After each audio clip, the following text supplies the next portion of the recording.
J'ai eu des crises vraiment tellement graves que je pouvais pas travailler. À quoi sert la vie si c'est juste pour souffrir?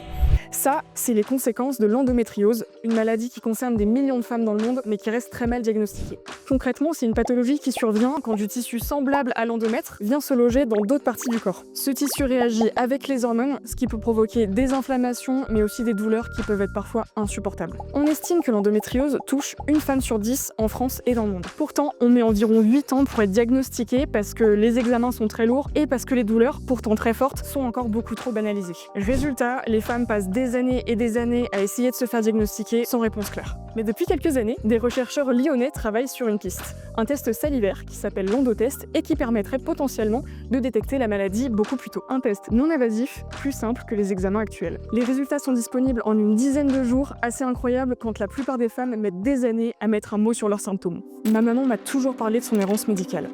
Des années de consultation, d'examens sans réponse claire. Je l'ai donc appelée pour qu'elle me raconte comment elle a mis presque 20 ans à être diagnostiquée. Depuis le premier jour de mes règles, j'ai eu énormément de douleurs, à vomir, à tomber dans les pommes.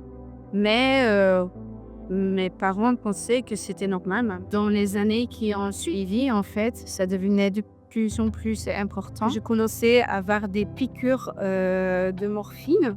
J'ai été déscolarisée. Après une première tentative de suicide à 15 ans, ils ont décidé de m'intégrer dans un parcours de travail. Mais c'était très compliqué entre l'endométriose, un travail à plein temps et les études. À l'époque de ma maman, l'endométriose, c'était quelque chose de pas du tout connu. Elle a été renvoyée de médecin en médecin et chaque fois c'était la même chose, c'est dans ta tête. C'est seulement à ses 28 ans qu'elle rencontre un professeur spécialisé qui lui confirme enfin le diagnostic. Et il m'a dit, vous avez de l'endométriose, c'est aussi grand qu'une balle de ping-pong, vous devez souffrir comme une martyre. Face à cette errance médicale interminable, l'endotest pourrait s'avérer presque miraculeux. Contrairement aux examens actuellement utilisés, il n'y aurait pas d'anesthésie, pas d'imagerie lourde et pas de chirurgie d'ouverture de l'abdomen. Mais il y a encore certaines limites à ce dispositif. En effet, le test salivaire ne remplace pas encore les examens conventionnels. Il faudrait d'abord avoir fait les examens de base qui n'auraient pas été concluants pour en bénéficier. L'endotest est aujourd'hui encore en phase expérimentale sur 80 hôpitaux en France pour 25 000 femmes sur 3 ans. Grosso modo, ça veut dire que ce test salivaire ne règle pas encore tout. Mais il pourrait bien, dans le futur, aider à raccourcir une errance médicale qui est encore beaucoup trop longue.